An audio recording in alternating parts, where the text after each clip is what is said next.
my superstars, and welcome back to my YouTube channel. Today we are having another segment of Wind Down Wednesdays. As you can tell by the title of this video, we are talking about being a single mom and how much it is of a tedious, taxing task, my darling. And we're definitely going to need wine as we unpack motherhood. So today's segment of Wind Down Wednesday, I got with me what is it called, the Saint Raphael Southern Red. Okay, so let's crack open this baby and we're gonna talk being a mom. If you are new here, please do not forget to smash that subscribe button and we can continue this conversation down on the comments below. So right, so I became a mom at the tender age of 20 years old. Okay, it was a very, very scary time in my life. I did not know how I was going to take care of an infant. I did not plan on being a parent at the time.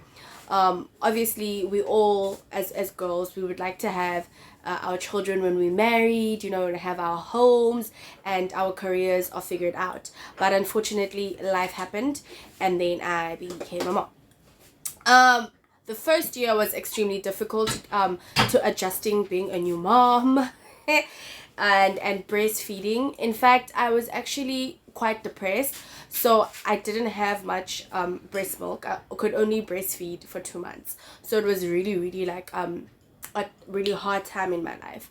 I think I was lucky in a sense of because I was close with my mom, so I had that help. But the child, it just did not come without trials and tribulations, you know what I mean? Because now what happened was I had to make a decision of school, you know, putting that on hold, because once you're becoming a new mom, there's time where you have to be at home and you just solely have to just be a mom, you know, change diapers, breastfeed, and be a clockwork nanny. So newborns don't sleep. Newborns don't sleep, honey.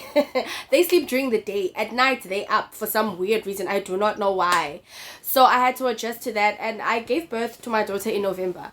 So December time, we're in Dangazamo out and about. I was medicine healing. Doesn't as take sabo. Doesn't as you launch. Hey! 16th of December, I would see people through the window having fun. I was busy with my kid. Agalil umtana. And the lily mnaqala. I digress. So anyway, so with that said, as I said, I was 20, so I had to go to school. You know, I needed to build a career for myself.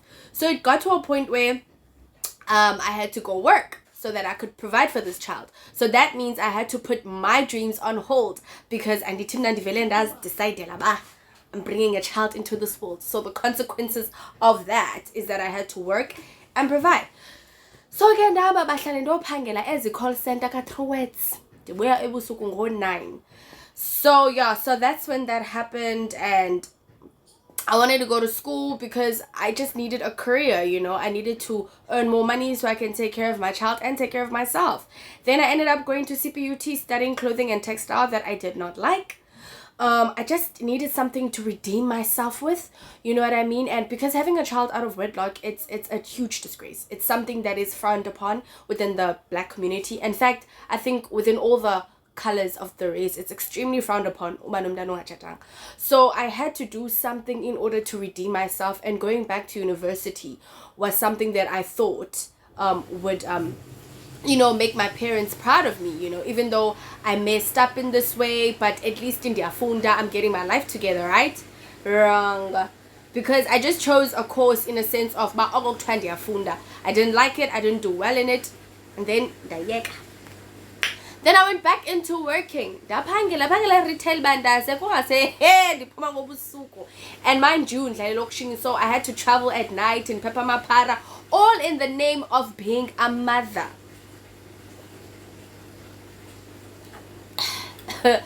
It was just really really hard, and I always wanted to do film. I always wanted to study film and become a film director and become an actress and have my own production company. And then I knew that those dreams had to wait, you know. I had to do something that's going to be able to put formula in my daughter's bottle, clothes on her back, and you know, diapers, and also contribute towards ekaya. So I had to swallow my pride, and I had to put on my big girl panties, and I had to go about it. And it's really frustrating because you do not have the financial help. In my case, I did not, of the father. I had to mandizibonele by myself. I mean, the only help that came from me was the help from my mom, you know, the help from my mom's side of the family. My dad's side of the family completely abandoned me. So it was just those type of things that I had to maneuver through. And then by God's grace, I went back to school. I got a bursary and I studied film and television productions, and I graduated. But within that, hey, I had to leave school.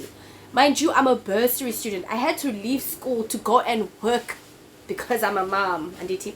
So I had to like leave my afternoon classes. Bursary student, had to leave my afternoon classes, go to Claremont, because after is in observatory, go to Claremont and work. So that is mali, and from then return to class if there's still classes. If there's no classes, that is that, you know. And my friend Foxy at the time, she used to sign for me that I attended my classes. Like she would sign for me. She'd be like, no, I got you, my friend, go to work, I'll sign for you that you were here. It was just that bad. Like it really was. Would I recommend you to have a child at a young age? No. If I were to go back and turn back the hands of time, would I do it again? No. Do I regret having my child? No. But I do regret having her early in life.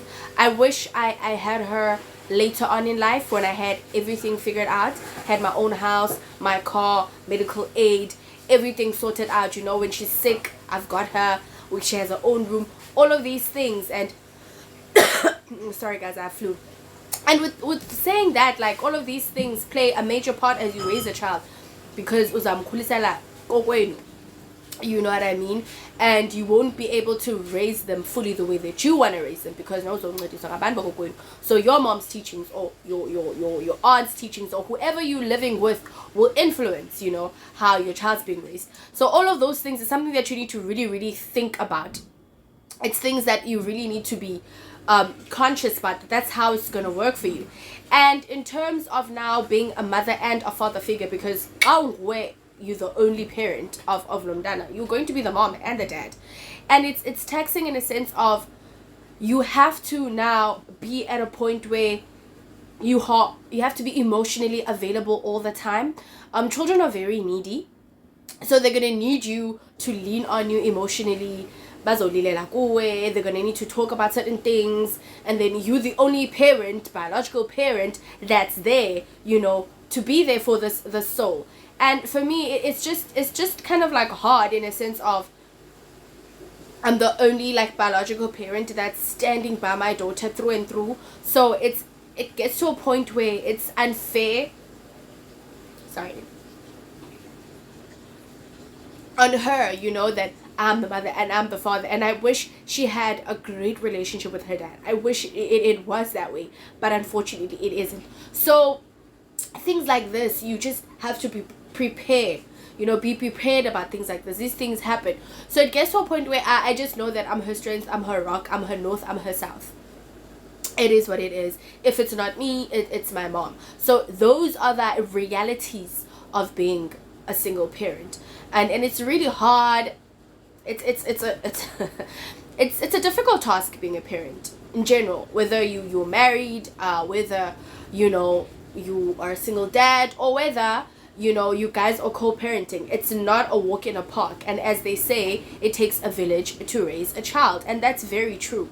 So once you are within the space, you just need to understand that it's going to be tough, because your child is gonna get off formula, it's going to get off diapers. Now there's going to be the next bill, and there's going to be creche, because you're going to need to work. So where now you're going to come second, this person is going to be your life, you know, this person is going to be your main priority. So whatever you need to do for yourself will be second priority. This person will need to go to creche now because you need to work.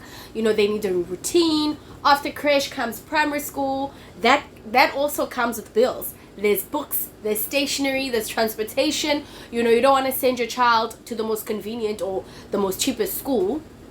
To be more frank, we dominantly Xhosa schools within elokishini like a good quality education. Good quality education comes with a huge price tag. So what I did, I just took her to the nearest school that I could afford, because you don't want to put your child in a school where school fees, because at the end of the day that's going to frustrate you as the parent, and especially as a single parent you're going to feel more burden of having this child in your life. So that's also things you need to think about. So now that starts, primary school. You also need to be mentally prepared that this child is going to go to high school. You need to be mentally prepared that this child is going to hit puberty. The things that challenged you as a young female are going to challenge your daughter. You need to be able to come with that sense of wisdom to teach a child how to learn from your mistakes, to learn from your wisdom. With that being said, it also means that you need to be able to teach umntana wakho with actions, because children learn as what you do. What I realize when I read books, my daughter's inspired to read, When I'm thriving within my career, I can see that she's pushing, and ever since she's been conscious. Conscious in a sense of thinking for herself. I've been studying, I've been working. So she sees me study, she sees me work. So when I tell her to study, do this and do that, it's not just words, it's actually something that I'm doing myself. So the influence within a child's space is what you are doing. So things like that, I have to be very, very mindful, and I need to always know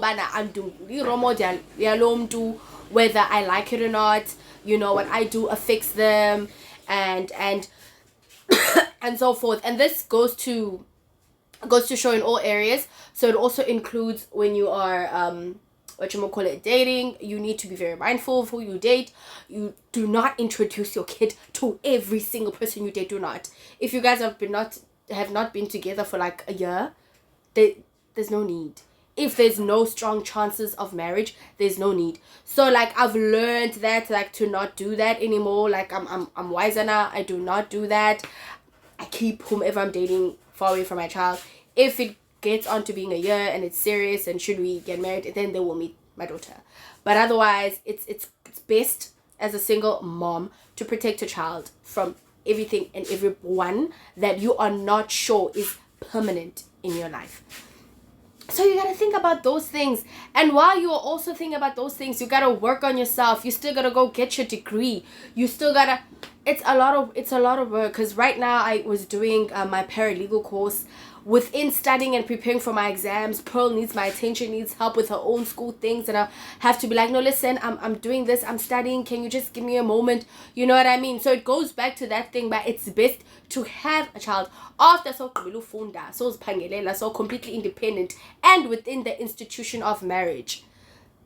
Do yourself a favor. Have a child within the institution of marriage. Don't have a child because you feel like you're in a strong relationship and then you go boyfriend. Don't be having kids with boyfriends. It is a trap. I swear to God, I don't know what does that, especially within the black community. It is very unfortunate, and there's a few black guys that are great fathers, but in most sana Gubi. So to avoid all of that, make sure you're married. You have your money together. You've got your businesses. No matter what happens within your marriage, you'll still be okay for you and your child. You know what I mean? It's tough out there. And as a woman, you need to protect yourself. You need to... You just need to... We're vulnerable to a lot of things. It's not only you being vulnerable to becoming a single mother and being pushed into poverty, because being a parent is expensive. Having a child is expensive. That in itself will push you into poverty, because every cent that goes in needs to go onto that child. So building your own wealth, it's going to need you to have a good income. You know what I mean? And things that you were able to do, as someone who doesn't have a child, don't come easy, or not done easier as a parent. So please just be mindful of all these things.